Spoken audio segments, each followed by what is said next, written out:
কি হলো তোদের ঝগড়া কেন করছিস? তো কোনো কাজ কাম নাই, দেখ স্কুল যাবে না বলছে।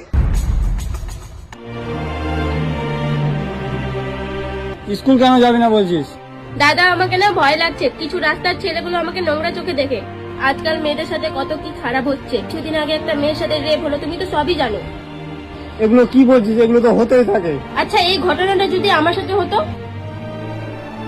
এগুলো কি ভুলভাল বকছিস? এগুলোর জন্য আইন কানুন বসে আছে।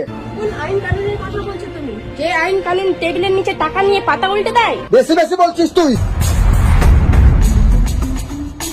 বাবা, মেয়ে ঘরে ইজ্জত, হাত উঠাতে নেই। চুপ, আমাকে জ্ঞান দিস না। ওকে দেখ।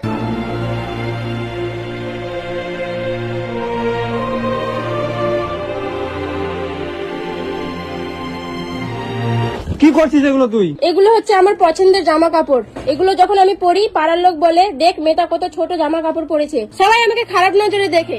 আমি এগুলো সব আগুন লাগিয়ে শেষ করে দিব। আরে আরে, এ কি করছিস তুই? আর এগুলো কাদের কথা শুনে করছিস?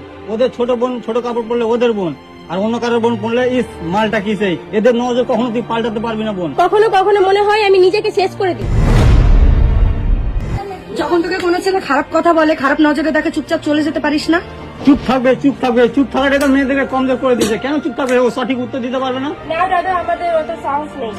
সাহস নাই, এটা তো মেয়েদেরকে শিখেছে। আর থালা বাসন মাজা, ঝাড়ু দেওয়া, স্কুল থেকে বাড়ি, বাড়ি থেকে স্কুল, তারপর বিয়ে। এদেরকে কিভাবে লোকের সঙ্গে কথা বলতে হবে, জবাব দিতে হবে, এটা কখনো শেখা হয়নি। এটা আগের যুগ নয় মা যে চুপ থেকে কাজ হয়ে যাবে। এটা মডার্ন যুগ, ইটের জবাব পাথর দিয়ে দিতে হবে। আর হ্যাঁ, এটা তোমার মেয়ে হোক কিংবা অন্য কারোর মেয়ে। চুপ থাক, ফালতু কথা বলিস না। হ্যাঁ, ফালতু তো লাগবে। এটা অন্য মেয়ের সঙ্গে হয়েছে, নিজের বাড়ির মেয়ের সঙ্গে হলে বুঝতে পারতে। মেয়েদেরকে শুধু চুরি পড়ানো শিখালে হবে না মা, এদিকে রানীর মতো বাঁচতে শিখাও। যে দেশের জন্য মরতে পারবে, মারতে পারবে, কিন্তু নিজের ইজ্জতের প্রতি বিন্দু মাত্র দাগ আসতে দেবে না। চল।